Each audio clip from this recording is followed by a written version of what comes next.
এই যুগে বহু মুরব্বীরা, বহু বাবাজিরা, বহু চাচিরা তাহাজ্জুদ পড়তে পড়তে কপালে দাগ ফেলে দেওয়ার পর শুধু জাহান্নামে যাবে ছেলেকে সময় মতো বিয়ে না করার কারণে। আল্লাহ তাআলা কোরআনে কারীমে বলেছেন, ওয়া আনকিহুল আয়ামা মিনকুম ওয়াস-সালিহিনা মিন ইবাদিকুম ওয়া ইমামিকুম ইয়াকুম ফুকারা আয়ুগনিহিমুল্লাহু মিন ফাদলিহি। ভালো করে শুনে রাখেন আয়াতটা। আল্লাহ বলেছেন, তোমরা তোমাদের অধীনস্থদেরকে বিবাহ শাদী দাও, উপযুক্ত হওয়ার পর তাদেরকে বিবাহ শাদী করাও।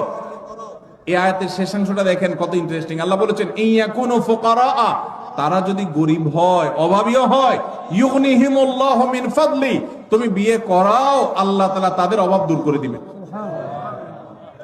এরপরও যদি বাপমারা, চাচা চাচিরা, আপনারা যদি ছেলে মেয়েদেরকে হাইকোর্ট দেখান সকাল বিকাল, যদি বলেন যে পায়ের উপরে দাঁড়াও, নিজের পায়ের উপরে দাঁড়াও, ছেলে কি আরেকজনের পায়ে দাঁড়া রয়েছে নাকি?